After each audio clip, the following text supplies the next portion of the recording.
سلامونه وخت مو بخیر ورزشي خبرونو ته ښه راغلاست. په کابل کې د بدني روزنې او ورزش عمومي ریاست د وشو فدراسیون په مرکزی جمنازیوم کې د دغه فدراسیون له لوري د کابل له شپېته کلبونو څخه د 50 جوړو سل ورزشکارانو ترمنځ د یوې ورځې لپاره د وشو اړوند سانداوانګ سبک سیالۍ ترسره شوې. دغه سیالي د لویانو په مختلفو وزنونو کې ترسره شوې چې له مختلفو کلبونو څخه پکې مختلفو وزنونو کې ورزشکاران لومړي مقامونه خپل کړل.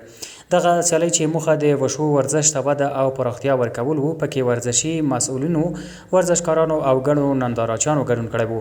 په پای کې غوره ورزشکارانو ته میډالونه او ستاینلیکونه ورکړل شول.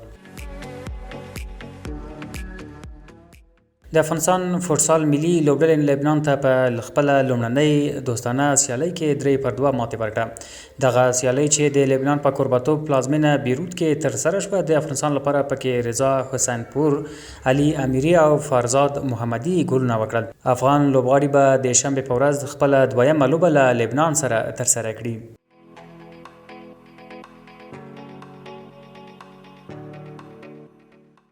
د افغانستان د امید د فوټبال ملي لوبډله د اسیا د 23 کلونو د فوټبال د مقدماتي سیالیو په پایلوبه کې د ایران، هانګ کانګ او ازبکستان له ټیمونو سره مخامخ شوه.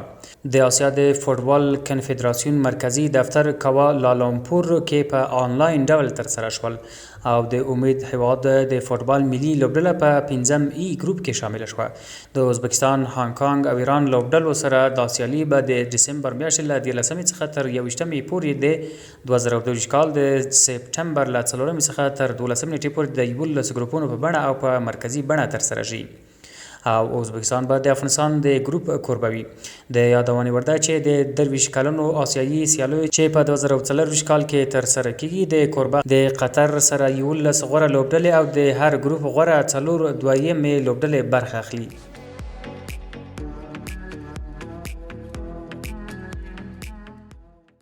د راپورونو له مخې د انګلستان د غوره لیګ د 18 نیټې څخه د منچستر یونایټډ په الوډ ټرافورډ لوبغالي کې د چلسي کوربتوب وکړ او د 4-1 په توپیر سره یې وګټله. په دې لوبه کې د مانچستر لپاره کامسیور 6، مارسیال 45 جمع 5، برونو فرناندز 3 او راشفورد 8 منډې وکړې. د چلسي یوازینی ګول د جواو فیکلس لخوا په 9 دقیقه کې وواهه.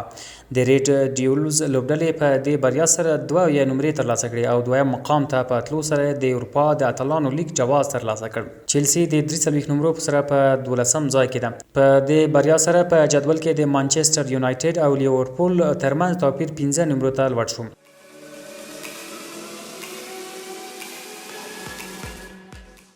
د اس ورځپاڼې د ریپورت له مخې د برازیل د بشري حقوقو زر فعالان پرون په برازیل کې د هسپانیا د سفارت مخې ته د ریال مادرید د برازیلي ستوري وینسټریوش جونیور په ملاتړ مظاهره وکړه. دا بهیر هغه مهال پیل شو چې تېره اونۍ د ریال او والنسیا ترمنځ په میستال لوبغالي کې د ریال سټار پر وړاندې د توکم پالۍ شعارونه ورکړل شول او بالاخره په دغه لوبه کې وینسیوس له دندې ګوښه شو او له لوبې وروسته د لالیګا پر وړاندې انتقادي پوسټ وکړ. له دې پیښې وروسته د فوټبال لویو ستورو یو په بل پسې د وینسیوس ملاتړ وکړ او د توکم پالنې شعارونه یې وغندل. د دې لوبغاړي تعلق یې معاف کړ او اعلان یې وکړ چې دا به د توکم پالو سره په کلکه چلند وکړي.